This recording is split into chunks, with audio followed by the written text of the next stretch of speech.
now presents a reading of articles and features from USA Today for Friday, July 17th already. Well, your reader for this hour is me, Chet Walczyk. I'm glad you're here.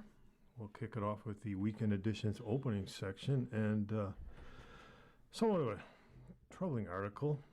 Not meant to get off on a low note, but anti-Semitism takes path toward mainstream in the United States. Dateline, Tampa, Florida. The students are lined up in the hundreds across the Student Center mezzanine, down the stairs, and out into the hot Florida spring of the quadrangle. Many wear suits and ties. Most are men. Just about everybody is under 25. Several sport baseball caps with the distinctive America First logo, identifying them as Groypers, supporters of the anti-Semitic, Holocaust-denying internet troll Nick Fuentes.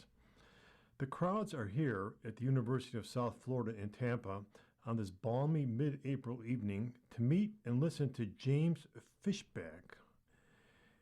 He is a long-shot candidate for Florida governor who has made a name for himself by incessantly talking about one country, Israel. Fischbach's constant sniping at Israel, including his use of anti-Semitic dog whistles, has attracted legions of conservative fans as well as national headlines and columns. He seems to have tapped into a rich new vein in American politics, criticizing America's financial and political relationship with Israel while adding a sprinkling of old-fashioned anti-Semitism. And Fischbach is just one of a host of politicians and political influencers embracing hostility toward Israel as a way to grow their influence and attract attention. Across the country, agitators on the left and the right are increasingly flirting with anti-Semitic tropes, conspiracy theories, and in-jokes to bring in new followers. This is happening against the backdrop of the ongoing conflict in Gaza and the unpopular war between the United States and Israel and Iran. The resulting embrace of anti-Semitism by mainstream politicians and commentators has coincided with spiking violence against Jews worldwide and soaring anti-Semitic sentiment on social media and other public forums. The Anti-Defamation League, which monitors anti-Semitic hate speech and violence, found that 2025 was the third highest year on record for anti-Semitic incidents in the United States since the ADL began tracking them. We've really just never seen a moment like this before, Jonathan Greenblatt, CEO of the ADL, told USA Today. As Israel's military action in Gaza has led to a backlash from both liberals and progressives, influencers and politicians on both sides have swooped in. Along with Fischbach, other politicians have used criticism of Israel to boost their campaigns. Maureen Galindo, a sex therapist and failed congressional candidate from Texas, promoted anti-Semitic tropes, catching the ire of the Democratic Party, while nonetheless receiving significant financial and voter support from the party. Wildly popular online influencers have also increasingly embraced anti-Semitic tropes, including Holocaust denial. Leading the charge to normalize anti-Jewish hatred is 27-year-old agitator Nick Fuentes, who has been railing against Jews for years. Fuentes enjoyed a brief flare of mainstream publicity last year, culminating in a fawning interview with former Republican kingmaker and broadcaster Tucker Carlson. Following Fuentes' lead, other influencers on the far right have also taken to questioning the Holocaust and filming videos praising Adolf Hitler, throwing Nazi salutes, and singing along to anti-Semitic songs. On the left, popular streamer Hassan Piker has also been accused of anti-Semitism for his use of charged language against the Israeli government and Jewish soldiers and settlers, and for his unabashed support of the terrorist group Hamas, whose founding charter called for the destruction of Israel and the killing of all Jews. Those words appear to be gaining traction. A June poll by Yale University found that younger voters were most likely to agree with anti Semitic sentiments, including Jews in the United States have too much power. This open embrace of anti Semitism by some of the world's most popular influencers is terrifying to Jews the world over who have seen anger at the Israeli government blend into a century of anti Jewish hatred and boil over into aggression and violence. An annual study by Tel Aviv University found that 20 people had been killed in anti Semitic attacks in 3 countries, the highest number in more than 30 years. The report also noted that non fatal anti Semitic attacks remain historically high across the United States. The New York City Police Department has reported more than 300 anti Semitic attacks in each of the last 3 years. In 2022, for comparison, there were 59 such incidents. 20 Jewish people were killed in 2025 alone, all in incidents that were openly related to what's happening in the Middle East and with the sort of the poison, the toxin of anti-Zionism, using language about Palestine or Gaza and thinking it would be normal to kill Jews, not Israeli IDF soldiers, which also is not okay, to be clear, but Jewish people going to a museum, or walking in a park, or lighting a menorah, or attending services at synagogue, Greenblatt said. It's not normal. It's just not. So I don't want to say that A or B is better or worse, but there's a trend right now. Politicians and influencers on the right and the left who have placed Israel in their sights often defend their harsh words and actions by claiming they are simply criticizing the current government of Israel, not Israelis in general, and certainly not Jews as a whole. Fishback, for example, who peppers his speeches with snide remarks about Israel, told USA Today that he's against any type of religious-based hatred, including against Jews. In a long interview with USA Today, Piker similarly defended his words, claiming he has nothing against the Jewish people as a whole, but that he should be allowed to criticize the Israeli government and military without being accused of anti-Semitism. I don't think it matters that much anymore. I think anti-Semitism is now, at least in the eyes of a lot of people, no longer seen as a big deal at all, Piker said. I think this bigotry has exploded, and a big part of that is because anti-Semitism has been so cynically deployed and weaponized against all criticisms of Israel, accelerated in the last 3 years by institutions like the Anti-Defamation League. Young people at pro-Palestinian protest and at Fishback's Tampa speech made the same argument. I feel like we're not allowed to criticize them at all, and that any criticism is just immediately shut down as anti-Semitism, said A.J. Gerasi, who was waiting in line in Tampa to meet Fishback. There's a very big difference between being critical and openly hating Jews, which is what anti-Semitism is.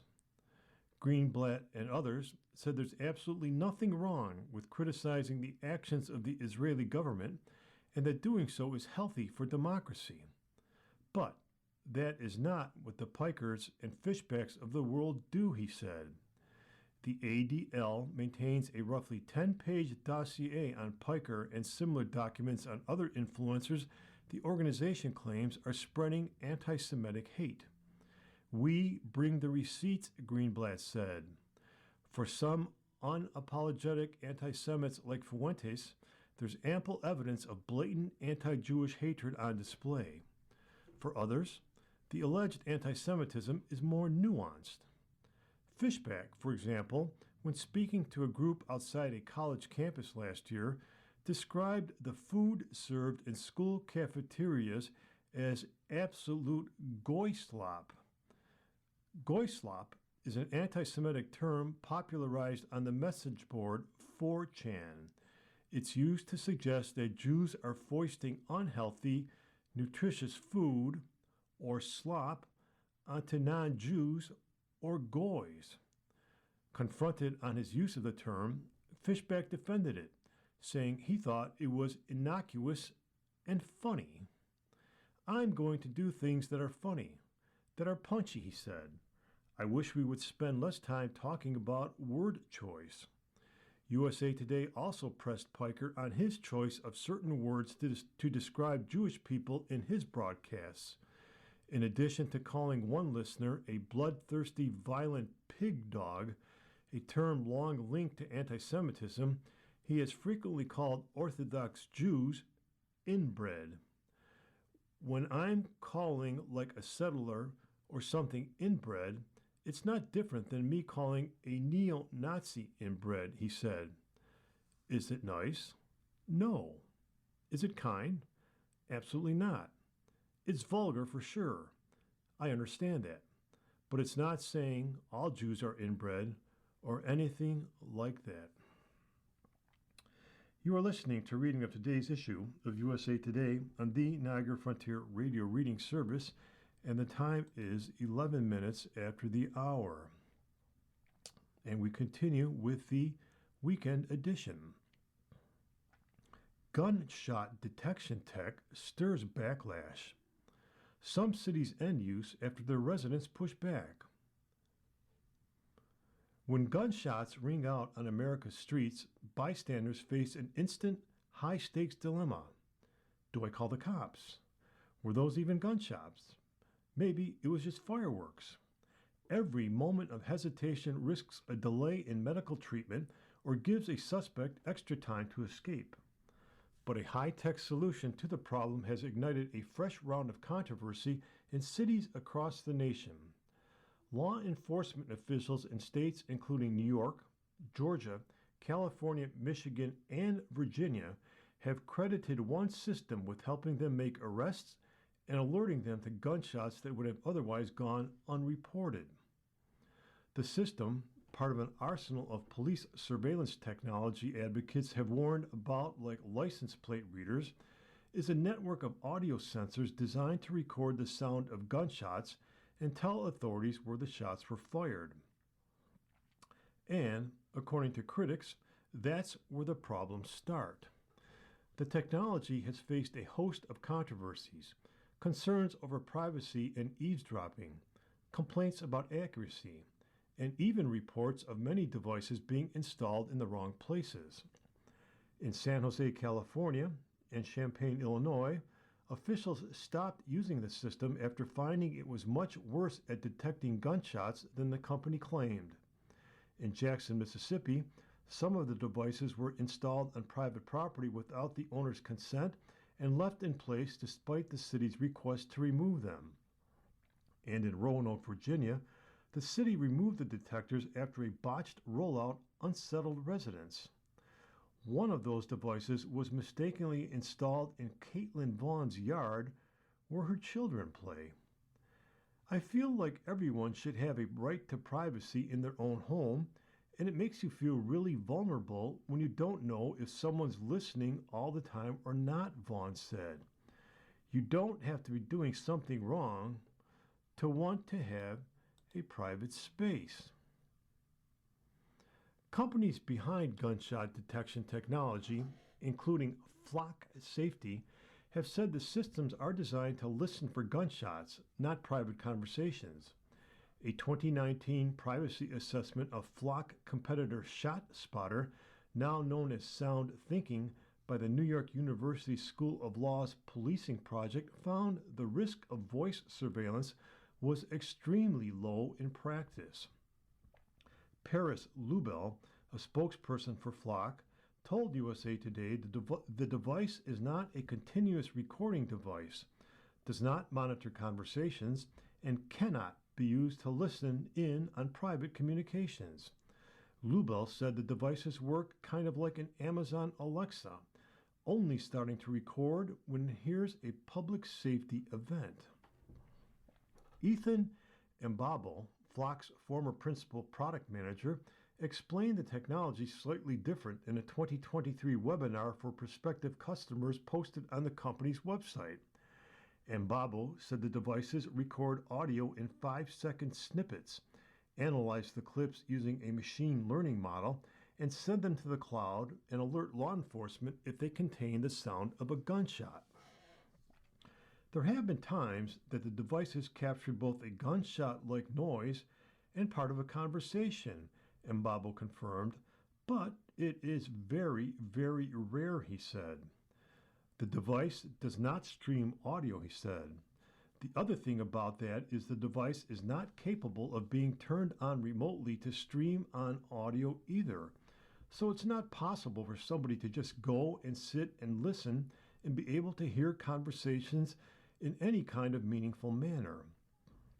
Flock's announcement of a now discontinued feature that would detect sounds of human distress in addition to gunshots raised further concerns among advocates, including Matthew Guariglia, a senior policy analyst at the Electronic Frontier Foundation.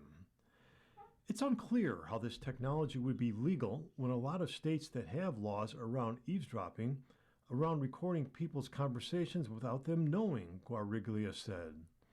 As the mother of 2 children, she described as preschool age and likely neurodivergent, Vaughn worried the distress feature could trigger an unnecessary intrusion from law enforcement. They both scream constantly when they're happy, when they're sad, when they're angry. They're always screaming. Would my kids just playing outside be recorded and then saved somewhere at the police department, she said? Lubell said distress detection is no longer a feature of Flock's system, but did not respond to questions about what led to that decision to disable it. Gunshot detection technology and controversy surrounding it is not new. Sound Thinking has said it established gunshot detection technology more than 25 years ago. Police departments in several states, including Illinois, Ohio, North Carolina, and Texas, have recently moved away from using the technology. Flock's gunshot detection system debuted in 2022, and several law enforcement officials credited the technology with helping them track down suspects or revealing a higher frequency of gunfire than was previously known. Flock has said its device can pinpoint the location of a gunshot within 90 feet and is 90% accurate. But 9 months into their pilot program, police in Champaign, Illinois found only 8% of alerts generated by Raven resulted in officers finding a scene where shots appeared to have been fired. Police said the majority of the unfounded alerts were fireworks. Police spokesperson Joe Lamberson said the system was no longer used after the 1-year trial. The San Jose Police Department found the Flock device was roughly 50% accurate during the first few months of its pilot program, but that rose to 80% after recalibration. Though the devices were able to detect gunfire that went unreported through other channels, they also logged dozens of false positives, sounds classified as gunshots that were determined not to be by human reviewers, and failed to detect a gunshot directly underneath where a sensor was placed, the report said. Raven was removed from the city of San Jose following the report, as Raven was not meeting department accuracy expectations, the department said. The technology can be highly divisive, with one survey of Portland, Oregon residents finding roughly 48% supported and 51% opposed it. After seeing those results, city leadership abandoned plans to implement the technology. Nearly 80% of respondents in Portland expressed some level of concern about privacy. Henning said the anxiety around this and other surveillance tech appears to stem from a deeper distrust in law enforcement, which, if addressed, could help solve the issue of gunshots going underreported. It's more about, can we trust this company? Can we trust the government with this data, he said. In a broader sense, then it's not really about me and them spying on me, it's just the general sense of government intrusion.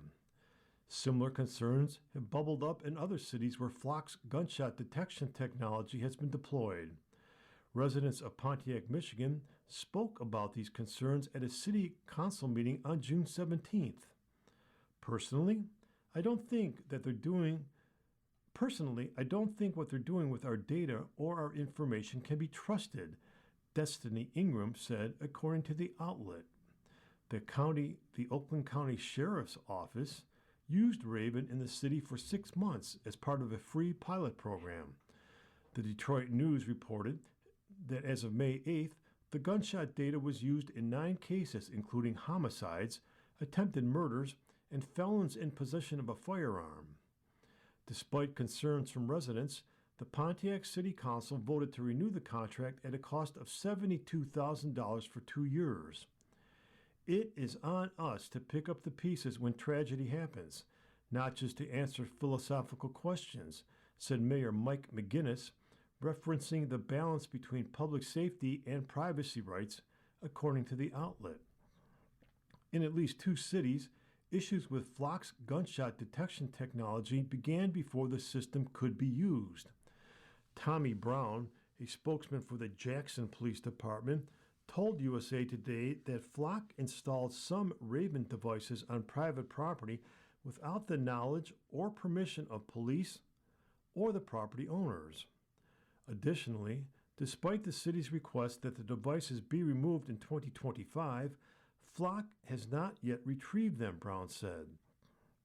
In late June of 2026, Flock Safety informed the city that analytics associated with the acoustic sensors had been operating within the approximately half-square-mile area where the devices were installed, despite never having been activated or the police department using the system.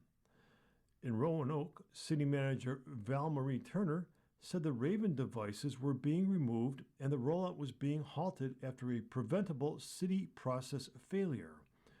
Turner said misspelled and incorrect addresses were included in the list of places the sensors were set to be installed, which the Roanoke City Council approved in April because of data entry errors. The ordinance authorizing the installation was repealed on July 6th. The Cardinal News Service reported that at least 30 devices were installed in the wrong locations.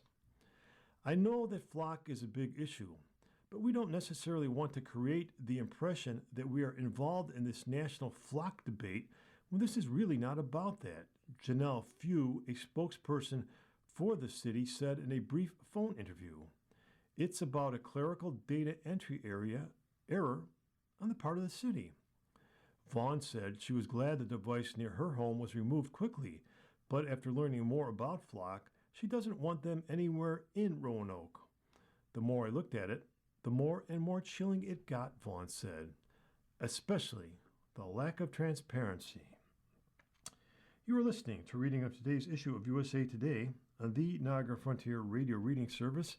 The time is 23 minutes after the hour. And continuing with the opening edition, a little Hollywood news. Timothy Busfield's testimony before grand jury is unveiled. Actor-director denies inappropriate contact.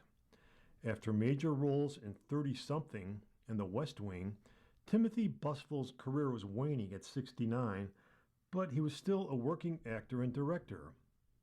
Not anymore, according to his grand jury testimony exclusively obtained by USA Today from the district attorney's office in Albuquerque, New Mexico. Busfield told the 12-member jury that he can no longer find work.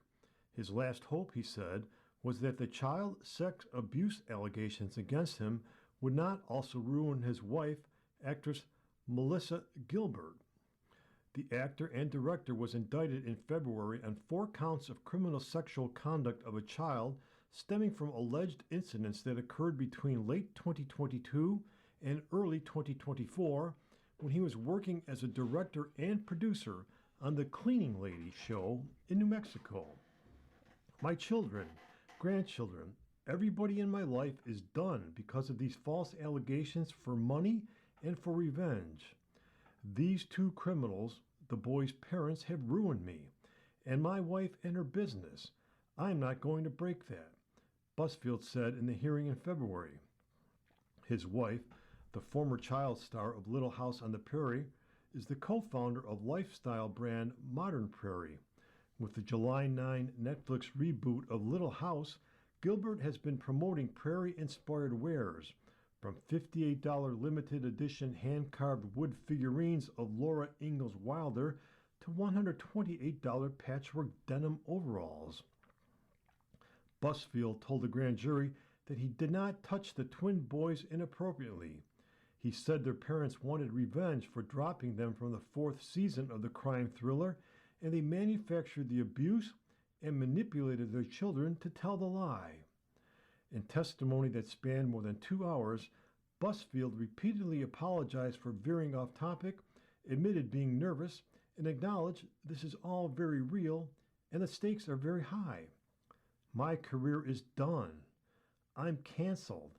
I'll never work again just based on people's fear that I would do this again, and even if it wasn't true, I'm done. I've lost TV shows, a movie they digitally replaced me from. My agency fired me. I am done. This is not about me or a pity thing. Hospital staff members reported concerns that the boys were being groomed by Busfield after their mother brought them in for an exam when she suspected they had been sexually abused. Hospital staff found no evidence of abuse. Police interviewed the boys, who said at the time that they had not been sexually abused. In September, the boys disclosed to therapists that they had been abused, which triggered another police investigation that led to Busfield's arrest.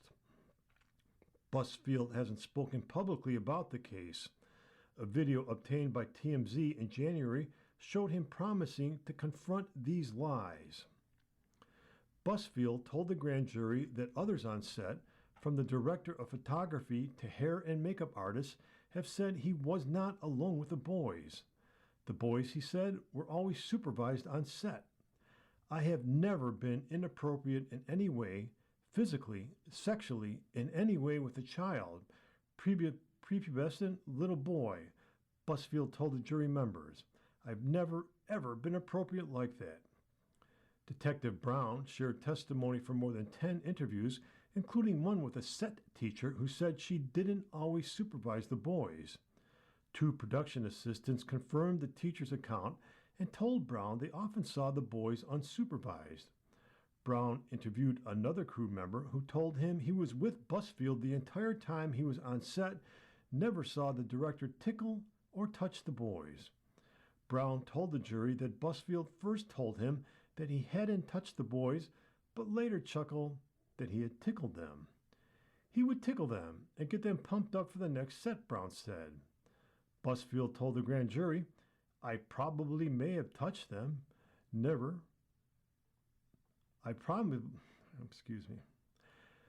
Busfield told the jury, I probably may have touched them, never inappropriately or sexually.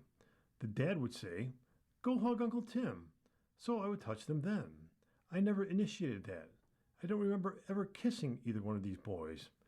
Did I ever have my arms around those boys? Absolutely. Pictures? Absolutely. That's what you do. Did I, during the picture when the parents say smile, give them a tickle under the ribs? Of course.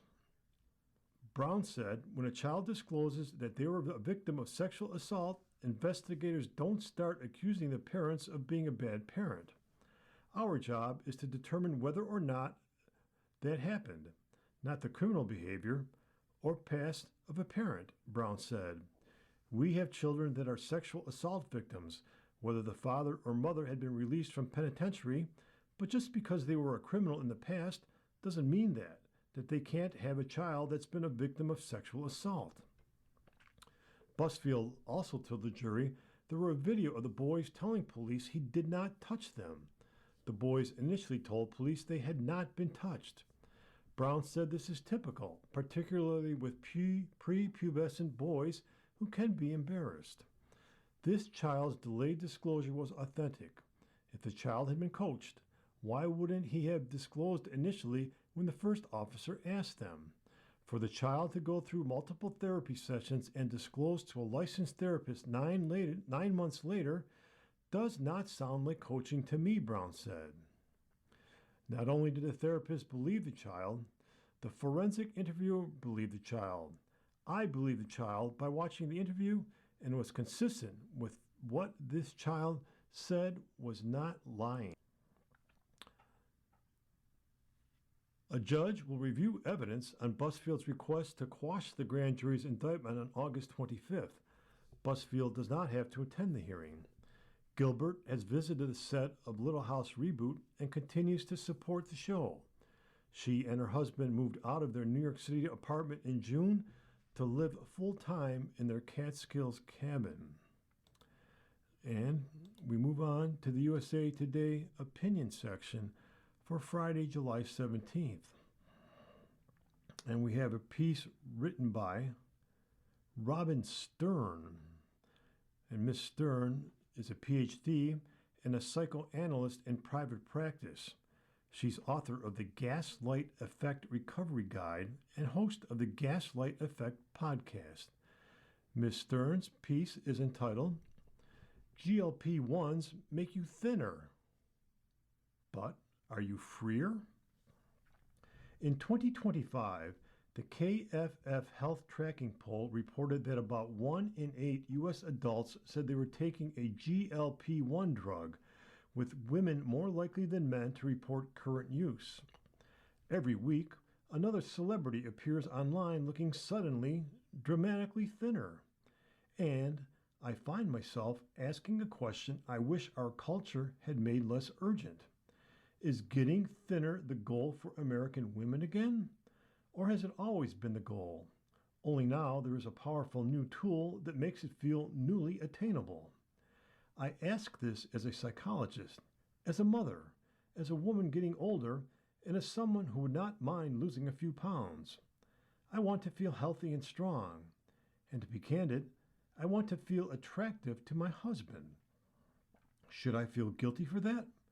Should I feel guilty for wanting to lose weight naturally, rather than taking medication to get there faster? Why am I even thinking about this so much? The questions sit at the intersection of medicine, vanity, health, aging, privilege, and freedom. They also sit inside a culture that's always had a complicated relationship with women's bodies. GLP-1 medications, including drugs such as Ozempic, Wegovy, Mounjaro, and Zepbound, are serious medical treatments for many people.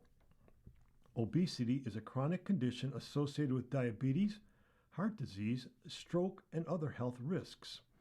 The Centers for Disease Control reported that 40% of U.S. adults had obesity during August 21 through August 2023.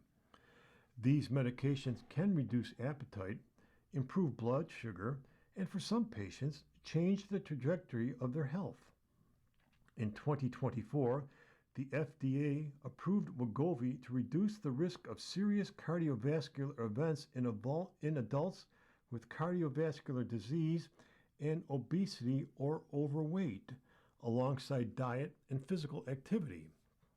For people who have struggled for years with weight, stigma, food noise, and metabolic illness, the moralizing tone around these drugs can be cruel. People deserve relief. They deserve to make medical decisions with their doctors without becoming targets of public judgment. Still, these drugs are entering American life at a very particular cultural moment. They are arriving in a country where women have long been taught to monitor themselves from the outside in. We used to absorb messages about our bodies from magazines at the grocery store checkout. Now they arrive through Instagram, TikTok, celebrity feeds, and before and after photos that appear between pictures of our grandchildren, our friends' vacations, and the latest political outrage. The technology has changed. The pressure has become more intimate and more constant. Wanting to be healthy can be an act of self-respect, and the desire to feel attractive is part of being human in today's world. The danger begins when caring about our bodies turns into obeying a culture that has always rewarded women for taking up less space. This GLP-1 conversation reminds me of another one from when my children were in school. Many students seem to be taking Adderall or other stimulants, some appropriately prescribed, others passed around as academic performance aids. The whispered logic was familiar. Everyone is doing it. They can focus longer. They can get better grades. They can get into better schools. My children were strong students. I had an aversion then, as I do now, to giving or taking drugs that are not medically needed simply to compete in an already distorted system. But I remember wondering, as parents sometimes do in the dark hours, am I protecting them or disadvantaging them? That question returns now in a different form. If other women can become thinner, faster with medical help, am I foolish not to join them? If thinness still brings compliments, opportunity, admiration, and perceived self-control, is refusing the drug a principal choice, or just another way to fall behind? This is the emotional trap of an enhancement culture. It takes a medical tool and places it inside a ranking system. It tells us we are free to choose, while surrounding us with consequences for choosing differently. A 2016 study led by Amelia Aria and colleagues found that college students who used prescription stimulants non-medically did not show GPA increases or detectable academic advantages over peers. To be sure, we have to be careful. A person using GLP-1 may be trying to lower blood sugar, reduce joint pain, quiet relentless hunger, or reclaim energy. A student taking a medication for attention deficit hyperactivity disorder may be trying to function, not to game the system. From the outside, we rarely know the whole story. A better guide is the quality of our questions. Am I making this choice from care or self-contempt, from health or humiliation? Am I treating my body as a partner in my life or as a project that must be fixed before I can be worthy? For parents, grandparents, teachers, and anyone who cares about young people, there is another question. What are we modeling? They hear how we talk about our bodies. They absorb whether achievement is treated as character, chemistry, or both.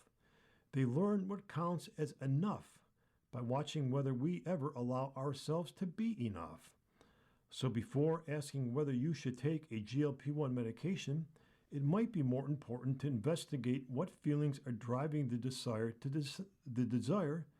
decide. Is it frustration with yourself and your body?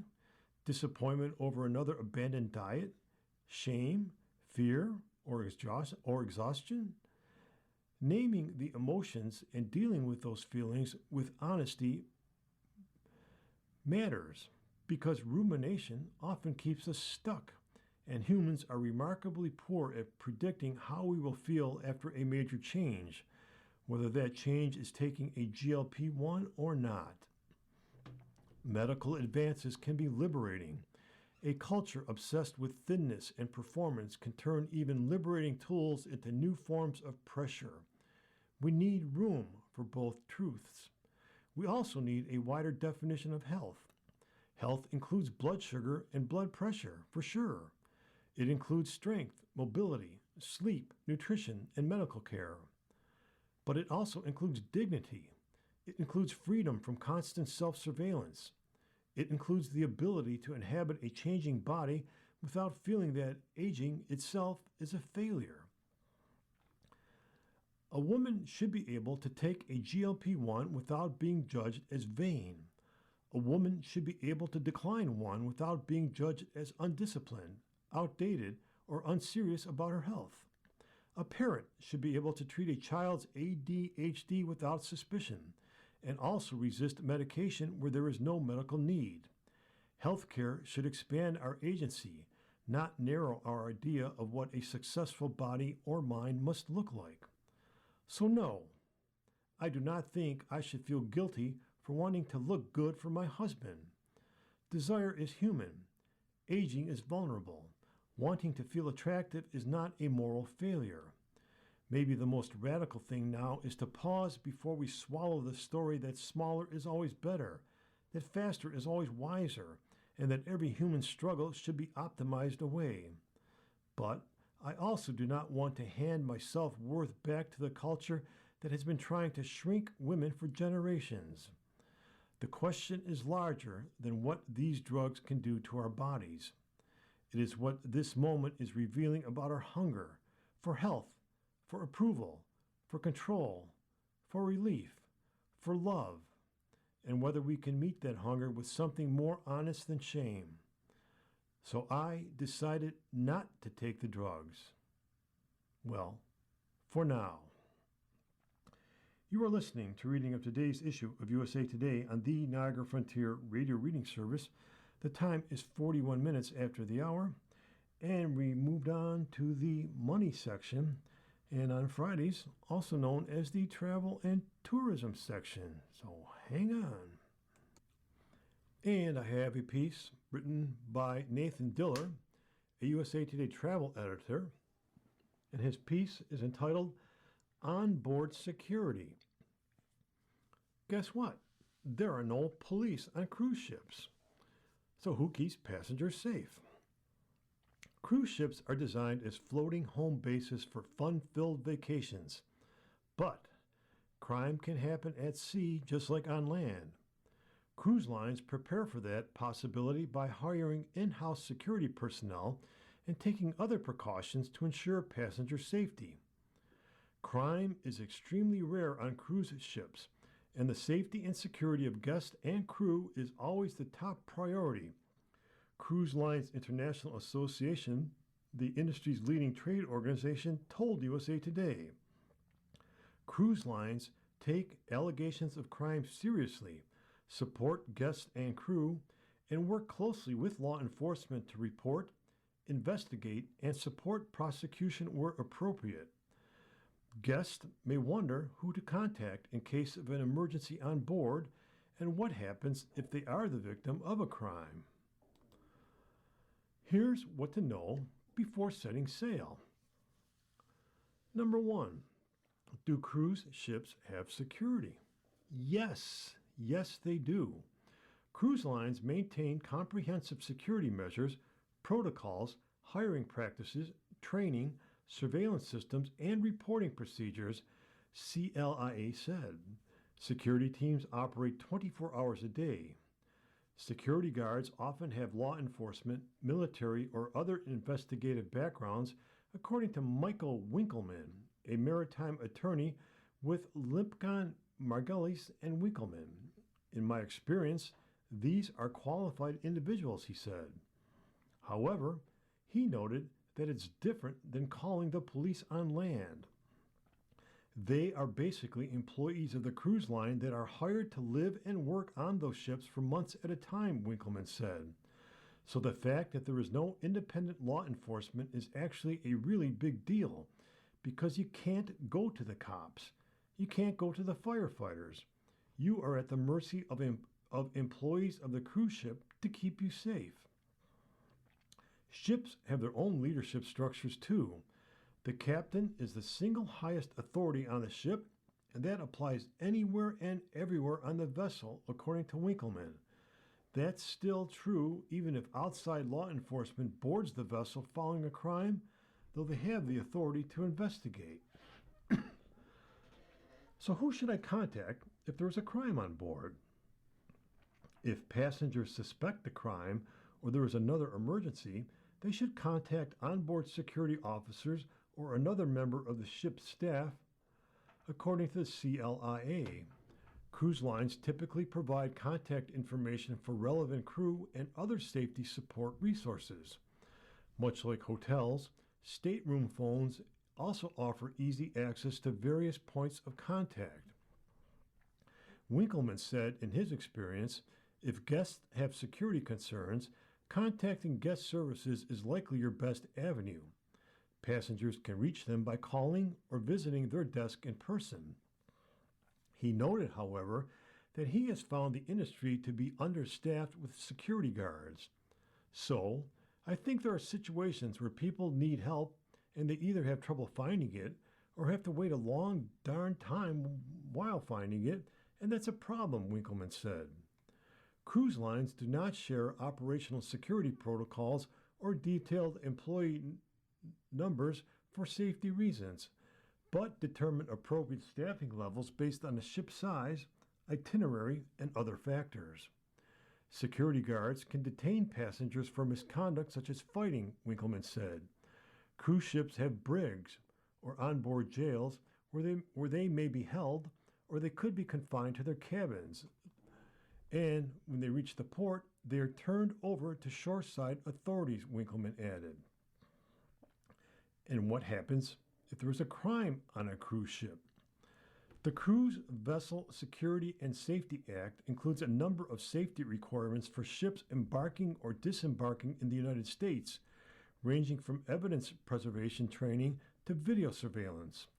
Cruise lines also must report crimes including homicide, sexual assault, and kidnapping to law enforcement.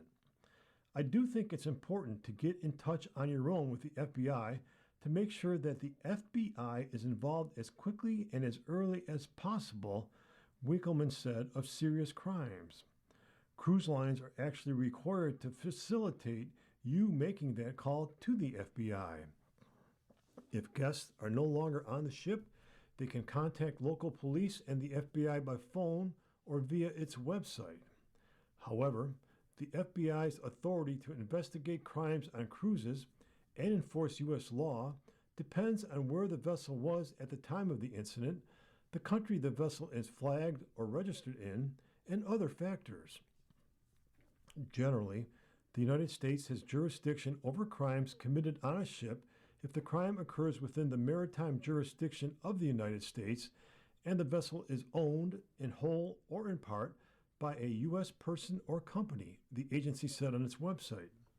Additionally, there is jurisdiction over crimes committed by or against a U.S. national on board a foreign vessel if the crime occurs during a voyage having a scheduled departure from or arrival in the U.S.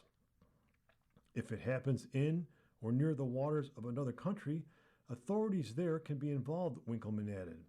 Flag state authorities may also play a role, but typically he has found the flag state country doesn't really do anything.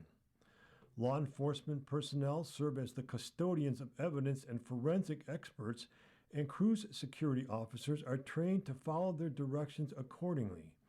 Winkleman added that cruise ships generally have closed-circuit TV cameras all over the place, so they are really able to do a pretty incredible job of piecing together what's happened. You may ask, how many sexual assaults take place on cruises? Allegations of sexual assault on cruise ships went up in 2025. There were 131 sex crimes reported on ships embarking and disembarking in the United States last year, an increase from 120 the year before. The numbers were comparable to 2023, when there were 131 reports of sex crimes, including 52 sexual assaults and 79 rapes. There were 87 alleged sexual assaults in 2022 and 101 in 2019 before the COVID shutdown. The actual numbers may be higher. Only 1 out of every 3 victims reports sexual assaults to law enforcement, according to the Rape, Abuse, and Incest National Network. Aaron Robinson, then Director of Media Relations at the network, told USA Today that the victim is never at fault. Regardless of the circumstance of an instance of sexual violence, only the perpetrator is responsible, she said. The increase in these crimes in 2025 came as more travelers began taking cruises. In 2025, 37 million passengers boarded ocean cruises around the world, up from 34.6 million the year before. The organization expects that number to rise to 38.3 million in 2026. And continuing with travel and tourism, the next offering is by Christopher Elliott, a USA Today travel columnist. Travelers are fed up with doing the airline's job. Judy Williams' recent flight from Seattle to Billings, Montana was a painful lesson in self-service fatigue. She stood in two lines at the airport to drop a single checked bag. Then the machine rejected it, again and again. The insult wasn't the glitchy kiosk, it was the three employees nearby who ignored her. They were engaged in a personal conversation and hugging, said Williams, an attorney from Billings. That's the reality of DIY travel. You do the unpaid work. When the system fails, you're on your own. Williams finally got the machine to ingest her luggage, and then she complained. They apologized, she said. Big deal. But it is a big deal. Self-service technology was never meant to replace human support, said Mario Matulich, president of the Customer Management Practice, a consulting firm. It was meant to enhance it. But in travel, we are seeing a widening gap between the intention and the reality. Matulich said that when you are already stressed by delays and weather, every extra task becomes emotional labor. Failed, insufficient, or ineffective self-service causes fatigue, Matulich told me. At a certain point, that convenience starts to feel like abandonment. As travel gets more stressful, our cognitive load can easily become overwhelmed, said Thomas Plant, a psychology professor at Santa Clara University. If the technology works fine, but when it fails and no human is there to save you, you are out of luck, buddy. Joaquim Rodriguez Romero recently downloaded his airline's app to check in early, but when he tried, the screen froze. It gave me a non-specific error message, said Romero, an artist who lives in Passau, Germany. I lost the ability to secure a suitable seat, and I was afraid I might not be able to board. His fears were not entirely unjustified. His airline allowed him to board after he paid a $35 fee for using a human to check in. The staff did not respond to my claim that the mobile app had a glitch. Justin Robbins, a customer experience analyst, recently hit a similar wall with the ride-hailing app. After finding a duplicate tip charge, he tried to resolve it on the app. The help center looped endlessly, he said.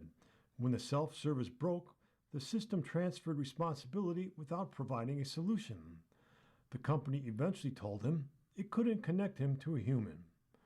One task encapsulates this new world of unpaid labor, the self-service baggage tag. Forget the existential dread of a canceled flight. Nothing prepares you for the cognitive load of a thin, adhesive strip of paper.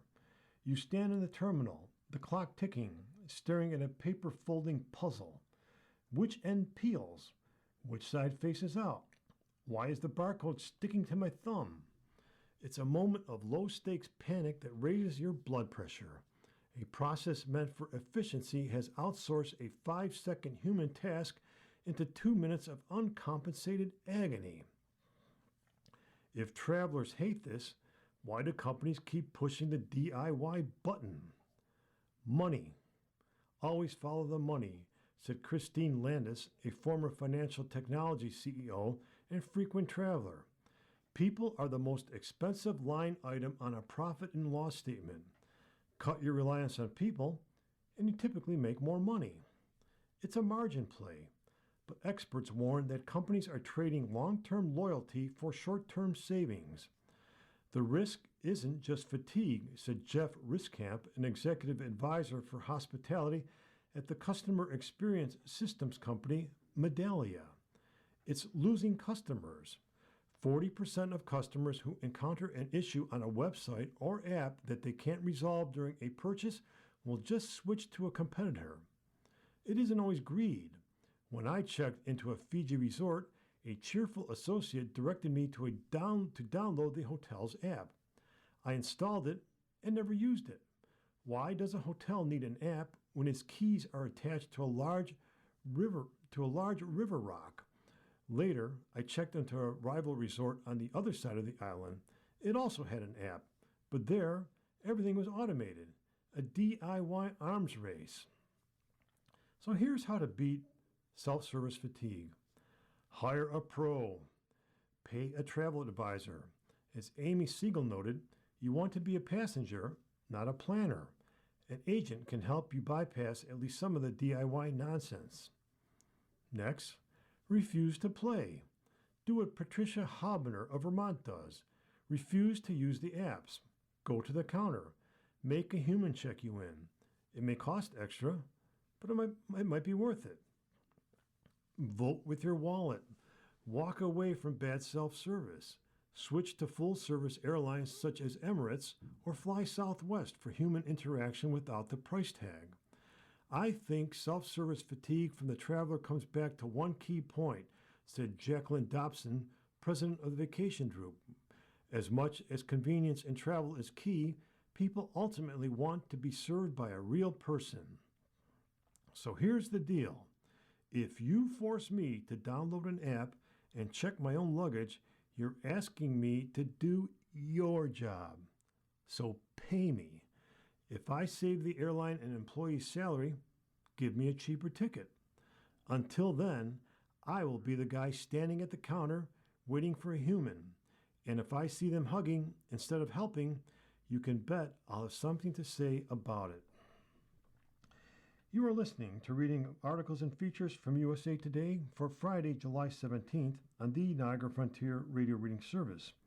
We will return for more readings after this short break. Your reader for this hour has been me, Chet Walczyk. Thanks for joining me. Hope you have a great summer weekend. I'm looking forward to enjoying it, and we'll see you the next time. Coming up next in the Niagara Frontier Radio Reading Service, we have History Magazine from our friends at Mind's Eye. At 2 o'clock is episode number 2 of We the Women by Nora O'Donnell. And at 3 o'clock is New York Magazine. Stay with us.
with our reading of articles from today's issue of the USA Today.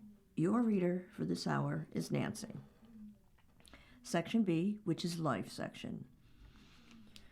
Here's one from movies. Hathaway grows into Nolan's The Odyssey, from Patrick Ryan. Is anybody making cooler choices than Anne Hathaway right now? So far this year, the versatile Oscar winner has embodied an unraveling pop star, Mother Mary, and dogged magazine journalist, The Devil Wears Prada 2, with a sci-fi adventure, The End of Oak Street, and erotic thriller, Verity, still on the horizon. Maybe I'm just greedy, Hathaway says with a wink, catching her breath amid a whirlwind promotional tour for her latest film, The Odyssey. Lucky and greedy, that's me. Based on Homer's ancient poem, The Odyssey, in theaters July 17th, follows Penelope, played by Hathaway, and her grown son, Telemachus, played by Tom Holland, as they await the return of battle-worn patriarch Odysseus, played by Matt Damon. But years drag on with no news of the king's whereabouts, and more than 100 suitors loiter in his palace day in and day out, vying to woo Penelope and take the throne. And yet Penelope stands firm, confident in her conviction that her husband's still alive.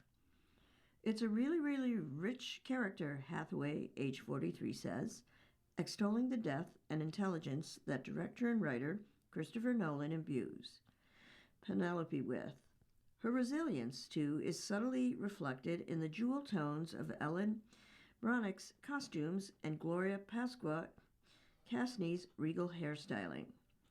Penelope wears bright colors and does her hair every day because she's not in mourning, and every day could be the day that he comes home, Hathaway says.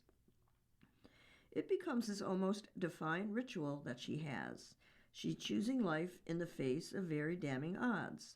She's choosing to believe that something miraculous can happen. Hathaway on her moving Odyssey reunion with Nolan.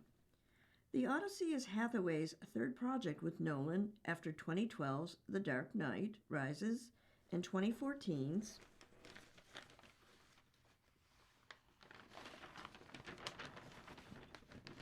Interstellar.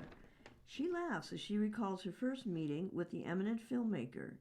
She showed up wearing a Harley Quinn-style striped top, only to discover that he was considering her for the role of vampire burglar Selina Kyle, a.k.a. Catwoman. Nolan's brooding Batman sequel not only taught her the stamina that a colossal action movie requires, but also how to play with iconography. Michelle Pfeiffer's iconic Catwoman burned so bright in my imagination, Hathaway says. I thought, what can I do here to take something that people think they know? And how can I show another facet of the diamond? That really served me well in this one. Penelope's probably one of the best-known characters in our collective history. Hathaway went on to win an Oscar in 2013 for Les Mis, around the time she was weathering incessant hatred on social media for her earnest public persona. In 2024, she told Vanity Fair that she lost out on roles because of the online toxicity. Yet Nolan cast her as an emotionally intuitive scientist in space drama and Stellar. Looking back, she says that Nolan and his producer wife, Emma Thomas, are the kinds of people she aspires to be. They show up for the people in their lives, Hathaway says.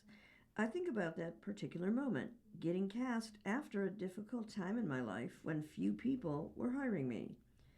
But Chris stepped up and gave me one of his best parts I've ever gotten in a movie that has now become so beloved. It just speaks to what they care about. They tune out the noise. Nolan says he has a fairly simple reason for wanting to work with Hathaway again and again. She's just an amazing actor. If you look at The Dark Knight Rises and Interstellar, those characters could not be more different. But she approaches them with a simplicity. She's not hiding or transforming herself. She's just finding the emotional truth. Part of Hathaway's excitement for The Odyssey was getting to know Nolan how she'd grown, both as a performer and person. She was 28 when she played Catwoman, and I was very afraid of making a mistake, Hathaway says. I was afraid if I wasn't optimal every second, that maybe I would be making a bad impression, or letting him down, or that I'd fail. I was in my head about the whole thing. The idea of just having a human moment, I was not interested in that back then. But she wasn't so self-critical on the Odyssey. She remembers stepping onto the Sicily set on her first day of filming and completely blanking on her lines as she wrestled with lack of sleep and jet lag. Chris cracked the funniest, best jokes that just guided us through the moment, Hathaway recalls. I was like, oh, I can be a human being in this one.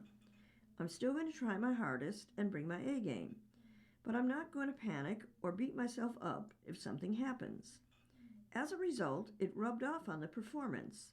It made me a little bit wilder and let me be curious about what was coming as opposed to trying to hit a mark. Streisand responds to Hathaway's pregnancy news. Hathaway counts The Prestige and Tenet among her favorites of Nolan's work, and she's eager to show more of his videos to her kids as they get older. The star shares 2 sons with her producer husband, Adam Shulman, Jonathan, age 10, and Jack, age 6. We just watched Dunkirk as a family, and we were spellbound, Hathaway says. One of my children is very curious about military history, in particular World War I and II, so he was reading a novel that took place right after Dunkirk. We thought the film could be an interesting supplementary thing, and it brought it to life for him. The actress also announced on Instagram in late June that she's expecting a 3rd child. One of her celebrity well-wishers was none other than Barbra Streisand, age 84, with whom she duetted on a 2016 album. Wasn't that something else? Hathaway exclaims. She just sent me a note. I'm like, well, we're going to frame that one. Stick it in the nursery. She means so much to me. Obviously, I haven't accomplished a fraction of what she has. But to just be curious about the world and to say, you don't tell me who I am, please, let me show you. For me, as a woman in Hollywood, her doing that just makes more space for me to maybe grow into something.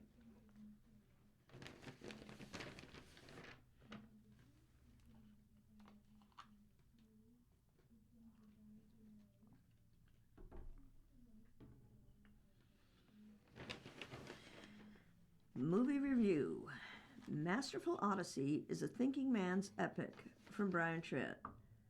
The word epic gets tossed around a lot in movies. Homer really knew what it meant. So does Christopher Nolan. His awesome fantasy adaptation of Homer's classic, The Odyssey, 4 stars, rated R, in theaters on July 17th, is brutal, beautiful, and a bit bonkers. It's also a Trojan horse of filmmaking, with a war movie, history lesson, monster mash, body horror flick, moody zombie fest, maritime disaster extravaganza, and father-son tale, all scrunched together in a spectacular package. Not only is it the greatest work on the iconic director's noteworthy resume, but The Odyssey also tops Matt Damon's not-too-shabby CV. Just give him the Best Actor Oscar now. For Zeus's sake, as Damon brilliantly portrays the legendary Odysseus on a quest full of fantastical obstacles and psychological self-discovery that also takes a hard, honest look at the battles we fight and who we fight them for. Songs of Odysseus' heroism and cleverness, he hatched the idea of the Trojan horse that helped the Greeks take the city of Troy, are sung on his island of Ithaca, even though it has been 8 years since the Trojan War ended and their king still hasn't returned. Queen Penelope, played by Anne Hathaway, has been waiting for Odysseus to come back home for 2 decades, warding off dozens of suitors who eye the throne, including the odious Antinous, played by Robert Pattinson. Meanwhile, her son Telemachus, played by Tom Holland, yearns for the father he's never known, visiting Spartan king Menelaus, played by John Bernthal, to find out any news about his warrior dad. So where's Odysseus? When not in conversation with the goddess Athena, played by Zendaya, he's on an island with the sea nymph Calypso, played by Charlize Theron, and slowly recalling his treacherous exploits trying to get home by ship with his crew. And those episodes are quite something, including run-ins with a giant Cyclops, played by Bill Irwin, colossal armored soldiers, and a witch, Samantha Morton, who turns dudes into animals. Not to mention choosing between a nasty whirlpool and a nastier sea monster. From those major mythological moments to the searing fall of Troy, Nolan's mastery of big action movie elements is on full display throughout the Odyssey. He also rolls out a climactic piece that's as rousing as anything in his Batman movies. Without saying too much, Odysseus goes full John Wick. If you read Homer in school, you get it. Nolan experiments with his usual visual palette, too, and isn't afraid to really get weird in terms of the look and feel of scenes. At the same time, The Odyssey is a deeply personal and thoughtful film that, for a 3-hour movie, moves impressively well.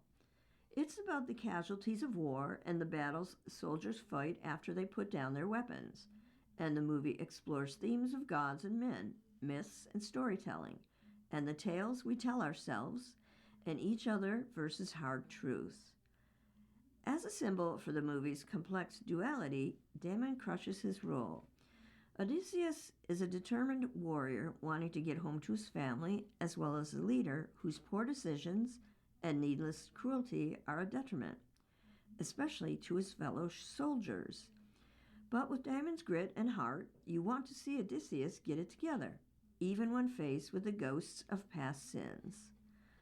Nolan has surrounded him with a star-studded cast, and no false notes among them. Hathaway is fantastic as the impassioned Penelope, while Holland strikes a heartfelt emotional chord as Telemachus. Morton Circle is audaciously creepy to behold. John Leguizamo is terrific as Odysseus' blind and loyal friend from Emus. Berthnall gives Menelaus a macho splendor, and Elliot Page and Lupita Nyong have short but memorable turns as a doomed soldier, Sinon and Helen of Troy, respectively. There are delights in every aspect of the Odyssey, from production design to costumes. Benny Safdie's helmet as Agamemnon should launch thousands of popcorn buckets. That sort of all-around excellence is a staple in Nolan's filmography, be it in The Dark Knight, Interstellar, or Oppenheimer. The Odyssey is truly special, even among those, though, making a 3,000-year-old story feel fresh and original again.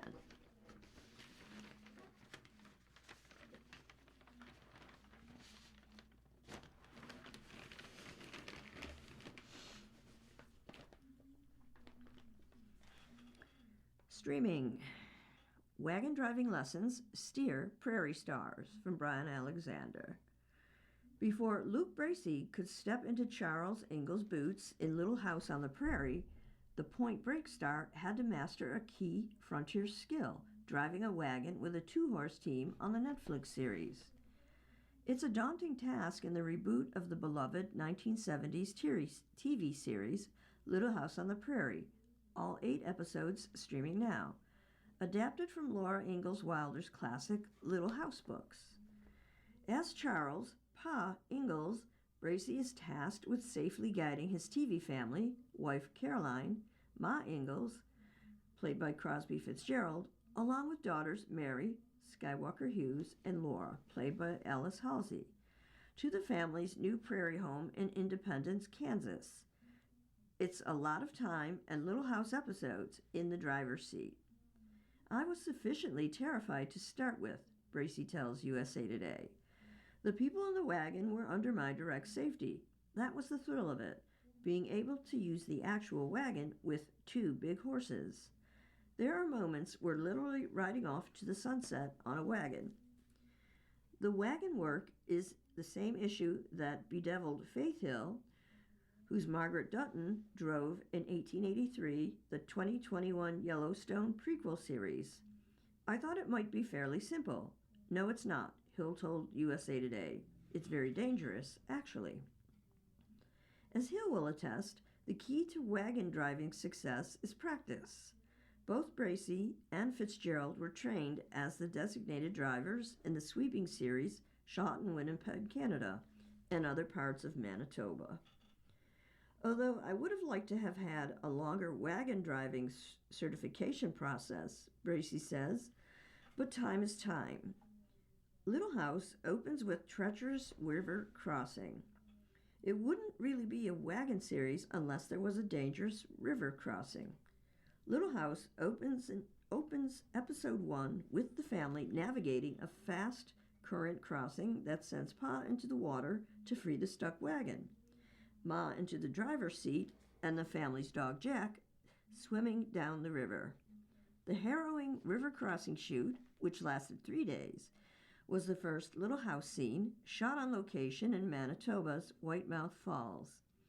Provincial Park and an especially built 144,000-gallon tank of warm water, with added pumps to create swirling water.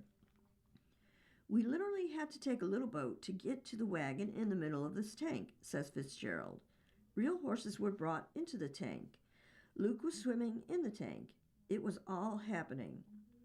During the tense moments, the stuck wagon is rocked with hydraulics, forcing Fitzgerald to clutch the reins. That struggling wasn't fake, says Fitzgerald. I was hanging on to keep from falling in the tank. The scene of Ma finally riding the horses on the shoreline was Fitzgerald's final proof of wagon driving prowess. I didn't know this job would entail so many stunt dreams coming true, the Palm Royal actress says. Did Bracy learn Pa's fiddle?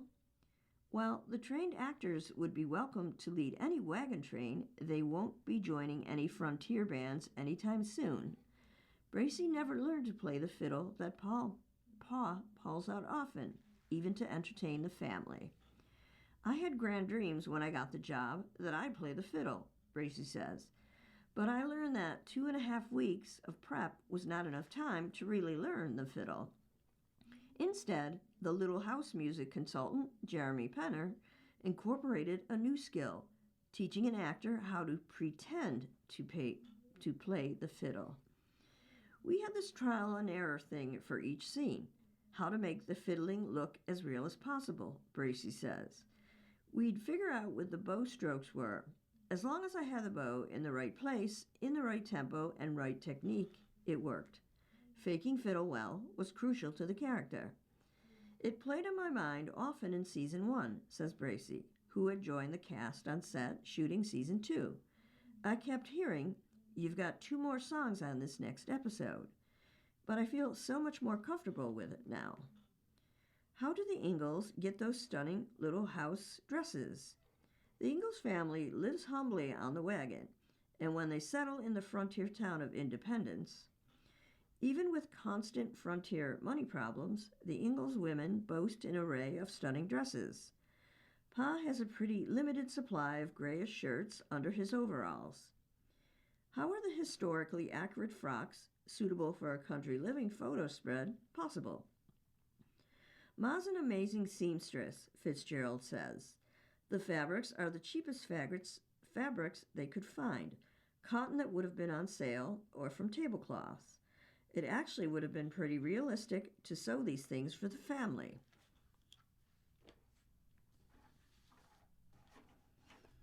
You're listening to a reading of today's issue of the USA Today on the Niagara Frontier Radio Reading Service. Time's 30 minutes after the hour.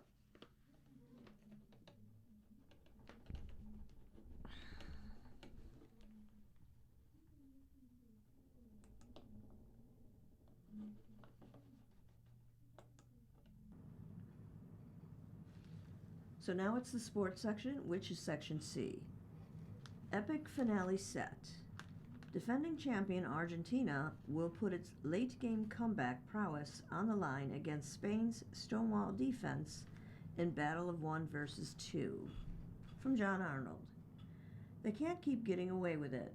Argentina went into the 84th minute of its World Cup semifinal with England down a goal, just like it went into the 78th minute of its round 16 match in the very same building, down 2 goals to Egypt, like it lost its leads in the other 2 knockout matches it played.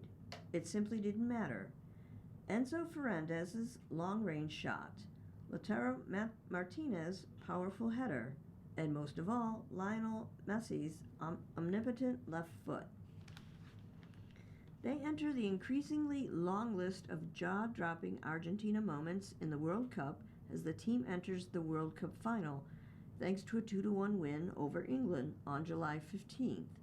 Now, top-ranked Argentina faces number 2 Spain in the final, July 19th. This has been a hallmark of the Argentina team.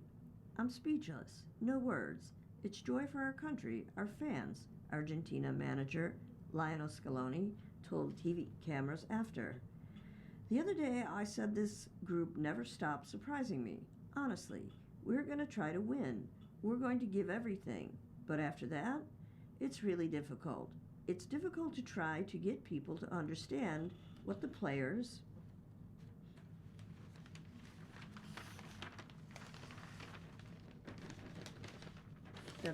are showing. It's impressive.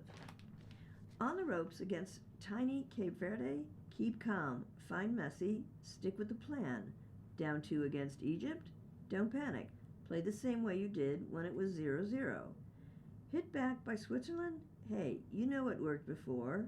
And now, down a goal and trying to break down an England defense that dogged the arena? Don't change a thing. England fans, the English press, and the England manager will never stop asking what might have happened if Thomas Tuchel had been as brave as his colleagues from Cape Verde and Egypt and searched for a second goal to put it away, rather than trying to defend a 1-goal lead versus Messi and company. Already, the 3 Lions had been able to make their talent advantage show. The speed in transition, the ability to sneak past right back Nejo Molina, often stuck on an island with Messi, still in the final third, trying to pull off an attacking play. But rather than go to the bench and find a player who could push Argentina to the limit and double the lead, Tuchel went defensive. In for Anthony Gordon came Eze Konsa. Nico O'Reilly replaced Declan Rice. Even Big Dan Burn was called upon as Tuchel looked to make the size advantage work out. It didn't work for England any better than it did for Cape Verde, Egypt, Switzerland, and the other teams the Scalonetta has left in its wake on the way to the final. The feeling that Argentina may be a team of destiny persisted, but perhaps it's better stated that it's a team that will never stop until the final whistle, because it knows it's never out of a game. There also was the added emotion of Messi's first match against England, a country which Argentina has plenty of history against on the soccer field and animosity toward off the field. While we said before that it was just a soccer match, I think during the anthem we started to feel different things, special things, without putting to the side that it was a game, Messi said. Nobody wanted to lose it, and the Argentine people wanted that job, not to lose against England. We experienced it in that way, and thanks to God we were able to get it, put them out, and play another World Cup final. It was a happy day for all Argentines. Setting up a shooting gallery for history's greatest left-footed attacker meant Messi was generally free to tee up opportunities, finding Fernandez at the top of the box, where he already had been given an opportunity to measure up a long-range shot. He wasn't going to miss twice. Just as the first goal against Egypt in Atlanta had a feeling of destiny, the personnel on the field meant it was going to be difficult for England to do anything other than hold on and pray. The prayers went unanswered, as the closest thing Argentina has had to a mortal god since Diego Maradona went to work. The 39-year-old Messi put his cross in for Lautaro Martinez, and it was the Inter forward nodding it in. Extra time, not necessary. This Argentina team would do it in 90 minutes. I dreamt of it. I swear to you, I told Alexis I was going to score a goal. I told Fecca Medina on the bench I was going to go in, and then we were going to win, Lautaro said after. It's tough to talk about. Enzo had a great goal too. At the end of the day, I'm more than comfortable saying this team keeps showing what it's made of. Another suffered knockout game that necessitated a hectic fight back, but something that had become a trademark of this Argentina team, whether it wanted it or not. Argentina can't keep getting away with this, except that Albiceleste only need to do it one more time to defend their title and lift the World Cup again. World Cup games on TV. The third place, France versus England, 5 o'clock Eastern, July 18th on Fox. Final, Argentina versus Spain, 3 p.m. Eastern on July 19th, Fox.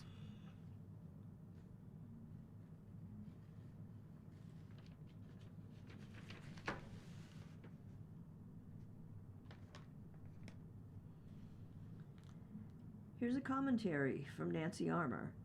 The Cup final reunites foes 19 years after first meeting. Oh baby, the next photo Lamine Yamal and Lionel Messi take together is gonna be epic. No way it's as adorable as their first photo together.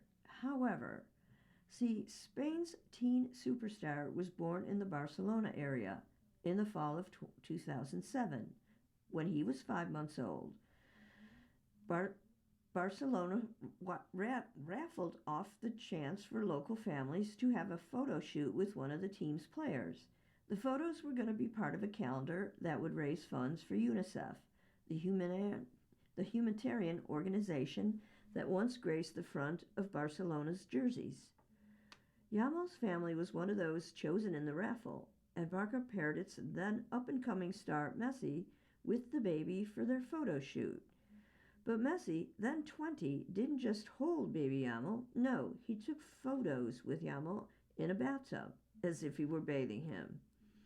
Messi's a pretty introverted guy. He's shy, Joan Montfort, the photographer who took the photos, told the Associated Press in 2024. He was coming out of the locker room, and suddenly he finds himself in another locker room with a plastic tub full of water and a baby in it. It was complicated. He didn't even know how to hold him at first. In what might be the ultimate parent embarrassing their kid by breaking out baby photos, Yamal's father posted one of the photos during the European Championship 2 years ago. The beginning of two legends, Yamal's father, Monir Yasroy, wrote. Though Yamal had made his Barcelona debut before his 16th birthday, that tournament was Yamal's breakout. He became the youngest goal scorer in European Championship history as Spain won the title. Sure enough, the rest of the photos were soon circulating. It's something incredible, Montfort told The Athletic in a July 2024 interview. Back then, nobody could imagine that this baby would be who he is now, and you could not have known that Messi would become who he became either. We're talking about 2007. Messi was only beginning at Barcelona then. Destiny plays an important role in these things. Now the duo will come full circle, meeting in the World Cup final. When he was shown a photo of their now world-famous photo shoot after Spain's victory over France in the semifinals, Yamal grinned. I hope to face him in a final, Yamal said. What a photo this would be.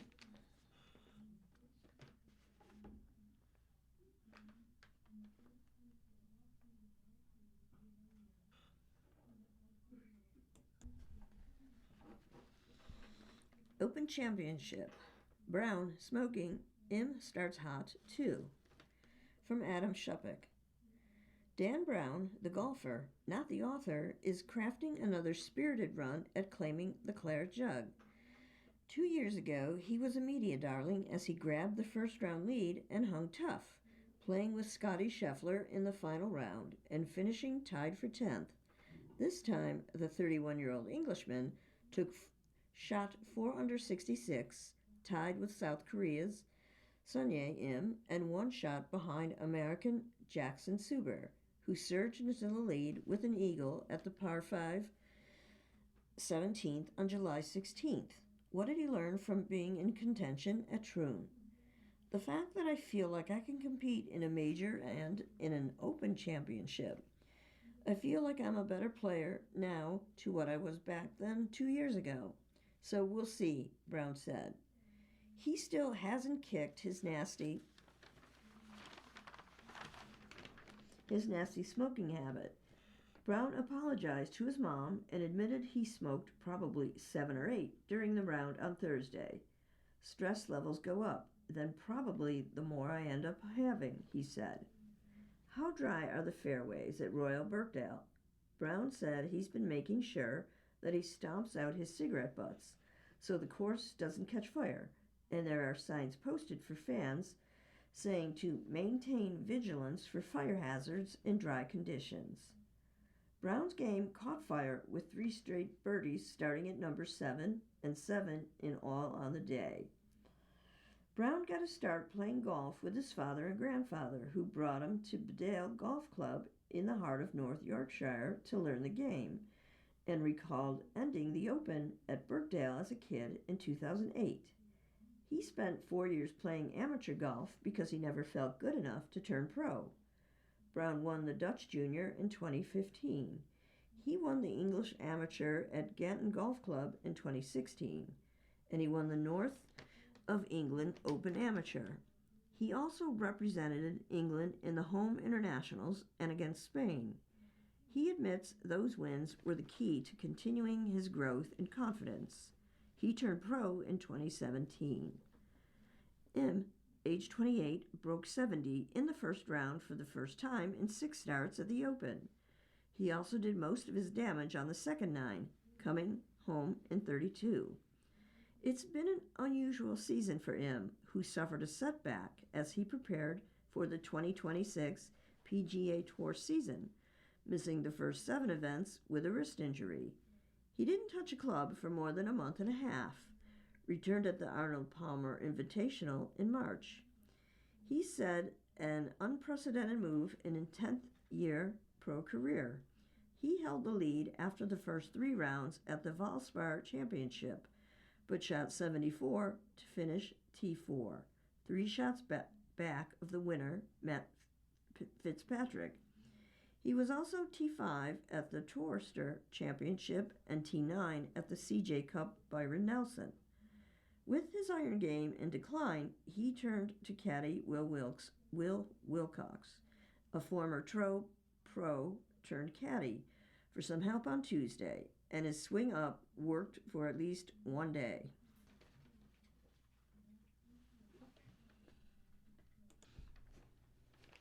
Now here's the WNBA All-Star Draft.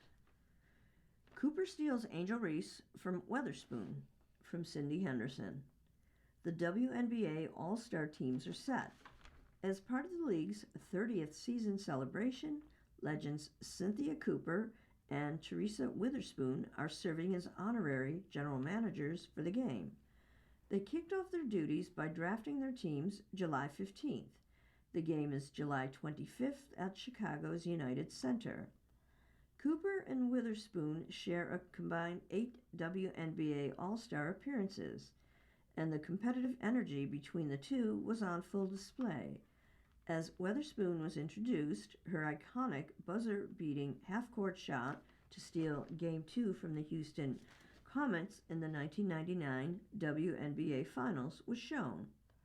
"I was happy to be here until I saw that shot," said 4-time champion Cooper, whose Comets lost that game as a result of Witherspoon's late-game heroics, one of the most memorable moments in WNBA history.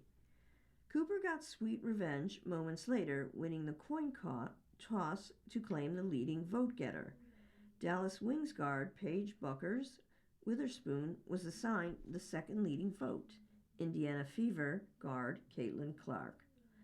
Then the WNBA All-Star Draft officially commenced In the first round, Witherspoon and Cooper selected 4 starters each by way of alternating picks. Witherspoon picked Las Vegas ace center Asia Wilson, second off the board, and Cooper then grabbed Commissioner Cup Championship MVP Breanna Stewart with her number 2 pick. She chose Stewart because she's a Liberty player, quipped Witherspoon, who played for the New York Liberty from 1997 to 2003. Reserves came next. Cooper kicked it off by nabbing Atlanta Dream forward Angel Reese, much to Witherspoon's dismay. Witherspoon coached Reese during her 1-year stint as the Chicago Sky head coach in 2024.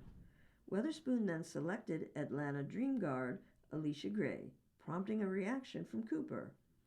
"You were supposed to miss Gray's name on the list," Cooper said. Witherspoon responded, "You were supposed to miss Angel Reese's name on the list." Both had an opportunity to make a trade but kept their teams intact. Team Coop, head coach Becky Hammond. The starters? What Cooper said about her starters. Wings guard Paige Butchers. Paige does it all. She can shoot the 3, she can score on all 3 levels, but the most important thing, she is the leader on the floor. She's getting her entire team really involved in everything that they do. Liberty forward Breanna Stewart. I just love her game. She plays on all 3 levels. She gets her teammates involved. She plays great defense. She can knock down the 3, stop and pop here, and transition. She can get the job done wherever. She morphs into whatever her team needs in order for them to win a championship. Fever guard Kelsey Mitchell. I have to go with the fastest player in the W, and that is Kelsey Mitchell. I love Kelsey Mitchell's balance. She can get to the rim. She finishes with either hand, and she can stop and pop a shot from mid-range and the three-point line anytime she wants. She fights through contact, but she is a finisher around the rim. Lynx forward Natasha Howard. She gets it done, and she really does whatever it takes to win. She's scoring off the position. She has great hands.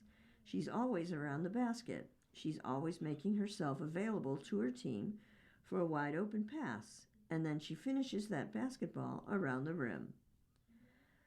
State Valkyries forward Gabby Williams. She's going to be one of the headliners on Team Coop. She's a big guard. She can get it done from the point guard position. She runs the floor. She finishes around the basket, and she can knock down that three-point shot with her hand in her face. Reserves. Dream forward Angel Reese. Temple guard Marina Mabry. Storm center Dominique Malonga. Sparks guard Kelsey Plum. Aces guard Jackie Young. Mystics guard Sonia Citron. Team Spoon, head coach Cheryl Reeve. The starters. What Witherspoon said. Fever guard Caitlin Clark. When you're talking Caitlin Clark, look at this.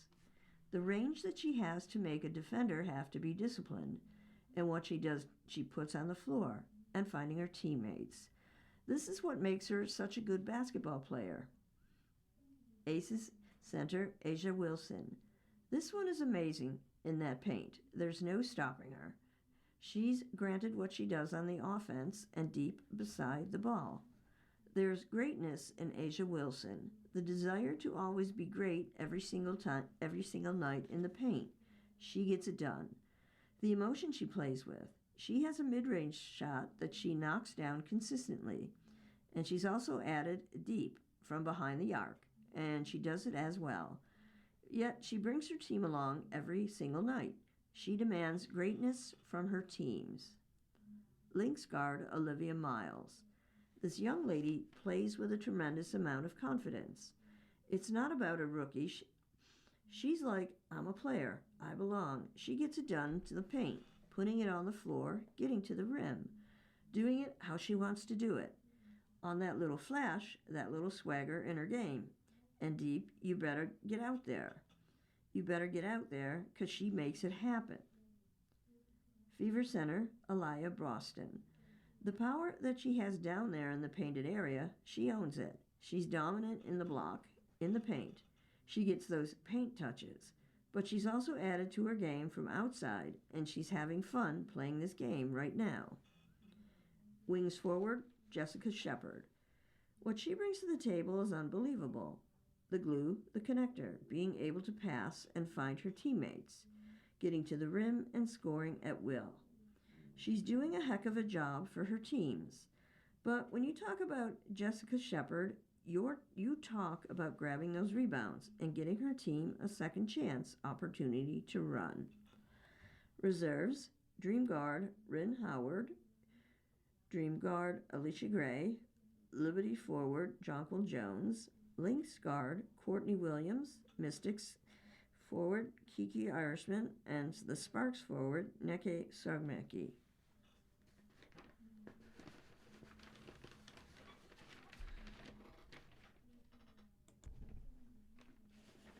Carl Lewis to return to LA Olympics in 2028, from Christine Brennan. Carl Lewis had just turned 23 in the summer of 1984, and not only were the Olympics arriving in Los Angeles, also coming were 4 gold medals, magazine covers, television gigs, instant stardom, and a name that never would be forgotten, all for him. But by now, all these years later, Carl Lewis and LA are old friends, long-lost pals, both having moved on over the decades. However, in exactly 2 years, the Summer Olympics return to LA, and Lewis will be there with them. Poignant is a word, emotional is a word, Lewis said in a July 14th phone interview. I mean, it's 2 years from now, but it's tomorrow, because we know how time flies. I was thinking earlier today that I remember exactly where my parents were sitting for the 100 meters. And I think that when I go back to the Coliseum, I'll just look across there and just say, Mom and Dad are standing there and sitting there. And it's going to be a lot. Lewis's father died in 1987, his mother in 2023. I guess the word innocence isn't the right word, but it was still. It was the last time in my life that it was all of us here together. Because my parents coached a track club, so all those years we traveled with them, did everything. And then the LA Olympics were like the last time we did that. It wasn't the same again. LA 1984 meet LA 2028. Lewis, now 65, will be there, and most likely in 2 roles. He is an official ambassador of the LA 28 volunteer program, which just opened applications for as many as 60,000 from around the world who will be needed for the 2028 Olympics. And as the head coach of the men's and women's track teams at his alma mater, the University of Houston, a job he said he never thought he'd be doing, he's expected to place a few sprinters on the U.S. track and field team that will compete in LA Memorial Coliseum, which will be hosting Olympic competitions for a 3rd time, going back to the city's first Summer Games in 1932. Advocating for volunteers is an affinity that brings Lewis closer to his parents. One of the things that I got out of growing up, which I didn't realize then, is that my parents ran this track club every year, and I watched them serve the community. As Lewis marched through the 1984 games, winning the men's 100, 200, 4x100 relay, and long jump, and matching Jesse Owens' majestic performance at the 1936 Berlin Olympics, a battalion of volunteers were nearby. When I lived here in LA for a while, a lot of people came up to me, just randomly, and would say, I was a volunteer at the 1984 LA Games, and I saw this or did that. They might not be on the field, but they get the same stories. They meet the same people. They tell their children and their parents and their family the same thing, because the Olympics is an experience. Every piece of this conversation reliving 1984 is a step back in time he wants to take. When the LA Olympics were over, I remember saying, God, this will never happen again. But then along they come, and here we are more than 40 years later, and we're back here again. Walking back in that stadium is going to feel like 1984 again. I know it's a different time and different things, but I think that oftentimes we think that something's over, and to me, this just shows that isn't always true.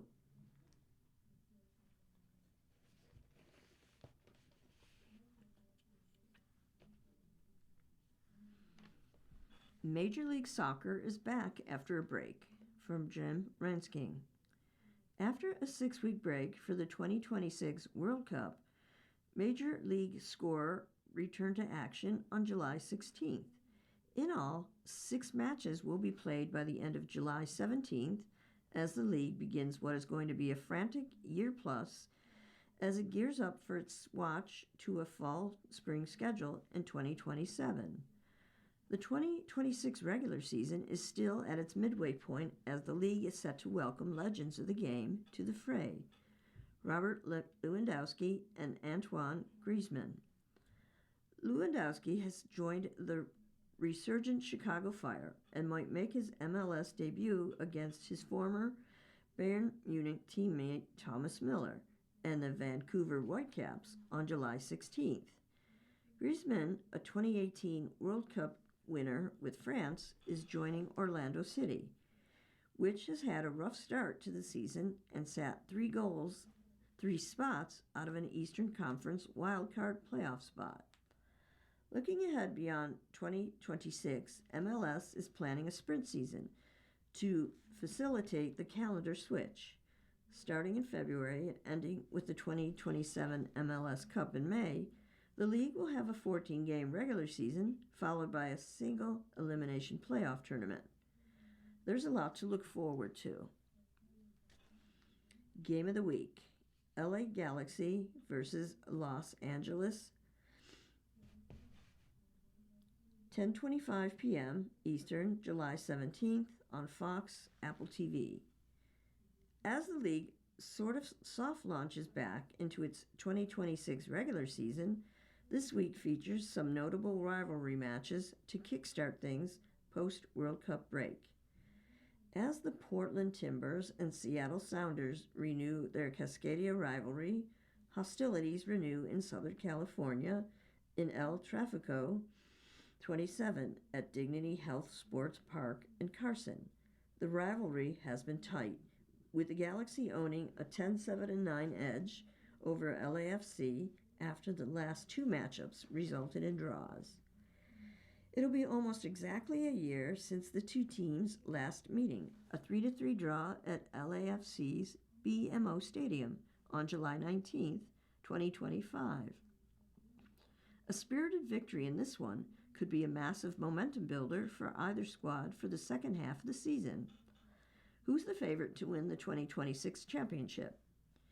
According to the latest BetMGM odds, Inter Miami plus 350 is the current favorite to win the 2026 league championship, followed by the Vancouver Whitecaps plus 600, Los Angeles FC plus 900, Nashville plus 900, and Cincinnati plus 1,400. Key dates: July 29th, MLS All-Star Game, Bank of America Stadium, Charlotte, North Carolina. August 4th and September 6th, the League's Cup. September 16th, Campones Cup, Inter Miami versus winner of July 25th match between Toluca FC, 2025 Liga MX Apertura champion, and Cruz Arel, 2026 Liga Max Clausura champion. New Stadium, Miami. October 21st, Lamar Hunt U.S. Open Cup Final. Number 7, final day of regular season, MLS Decision Day. Number 18th to December 12th, MLS Playoffs. December 18th, 2026 MLS Cup.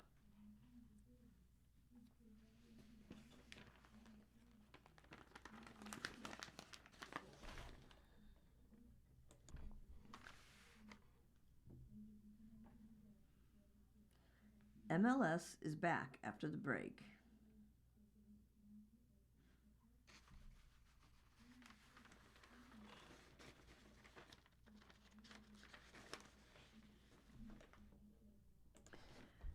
College football. The 25 best coaches has a new number one and many new members. Paul Meyerberg, Blake Topmeyer, Jordan Mendoza, and Austin Curtright. Who are the best coaches in college football? It's always a difficult question to answer. Are they the ones who win big at the biggest programs, or those who show the ability to build from scratch and take teams to new heights? As we ponder the first question, it's worth noting the group of active coaches with a college football national championship grew by one, with Indiana's Curt Cignetti joining Kirby Smart, Ryan Day, and Dabo Swinney after Indiana defeated Miami in the college football playoff championship game. That result and others from last season have drastically altered our list from 2025. There's a new leader at the top and shuffling throughout the top 25 as some of the coaches have moved places. A team of 10 voters from USA Today Sports participated in the voting process. And here are our results with last year's placement on the list in parentheses.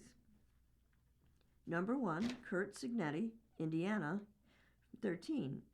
What Cignetti did in transitioning James Madison from the football champion subdivision to being in position to reach the CF playoff would be enough to earn a spot on the list. However, he's number 1 because of his insane success in Indiana. Number 2 is Kirby Smart, Georgia, number 1. Smart doesn't rule college football with the same authority he did a few years ago, but he retains clear superiority almost every other peer. Number 3 is Ryan Day from Ohio State, 2. After much consternation in Columbus, Day won his national championship in 2024. Last year, he got over the hump against Michigan. While he inherited one of the greatest teams situations of any first-year coach in Big Ten history, Day has turned Ohio State an even more effective factory for NFL talent. Number 4 is Marcus Freeman, Notre Dame, 7. Brian Kelly left Notre Dame with the idea that winning a national title was difficult. Freeman has changed that perspective with 43 victories in his 4 seasons that include a trip to the college football playoff championship game. Number 5, Dan Lanning, Oregon, number 6. Fair or not, Lanning won't get his national due until Oregon wins a national championship. Number 6, Lane Kiffin, LSU, number 9. Just as Kiffin delivered the finest achievement of his career, taking Ole Miss to the playoff, he left town amid an ugly breakup. He remains a masterful quarterback developer, though. Number 7, Mario Cristobal, Miami of Florida, 25. Cristobal had a breakthrough season in 2005, led the Hurricanes to college football playoff after a postseason gauntlet. He has won 23 of 29 games, and his ability to use the portal successful has created a strong defensive-minded culture. Number 8, Steve Sarkisian, Texas, number 4. Texas, missing the playoffs in the face of Whopper expectations, took shine of Sarkisian. But let's keep perspective. Texas beat rivals Oklahoma and Texas A&M. Number 9, Kalen DeBoer, Alabama, 8. He won 19 games through 2 seasons as Nick Saban's heir. He owns 2 wins against Smart, and he's 5-1 against Tennessee, LSU, and Auburn. Number 10, Dabo Swinney, Clemson, number 3. Number 11, Kalani Sitek from BYU, he's 20. 12 is Kyle Whittingham, Michigan, 12. 13, Mike Elko, Texas A&M. 14, James Franklin, Virginia Tech. 15, Matt Campbell, Penn State, 11. 16, Kirk Ferentz, Iowa, 14. 17 is Jeff Brom from Louisville. 16, Brom simply produces consistently successful teams that might lack flash, but punches above its weight. Number 18 is Kenny Dillingham, Arizona State, not rated. Number 19, Lincoln Riley, Southern Cal, 23. Riley might have been near the top of the list. when he wrapped up his season in many years in Oklahoma. But he went to the Big Ten last year and then signed one of the nation's top recruiting classes. Number 20, Willie Fritz, Houston, not rated. Number 21, Rate Lashes, SMU, 22. Number 22, John Sumrall, Florida, not rated. Number 23, Clark Lee, Vanderbilt, not rated. Number 24, Josh Heupel, Tennessee, 17. And 25 is Sonny Dykes, TCU, not rated.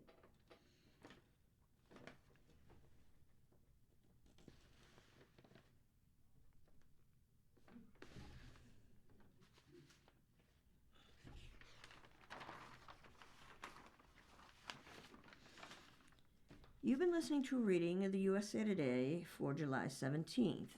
We read the USA Today weekdays at noon. For more information, call us at 716-821-5555. Your reader for this hour has been Nancy.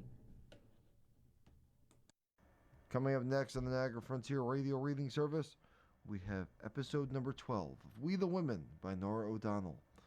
At 3 o'clock, we got New York Magazine, and at 4 o'clock, we have a re-airing of the Buffalo News. Stay with us.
The Niagara Frontier Radio Reading Service now presents the serialized reading of the book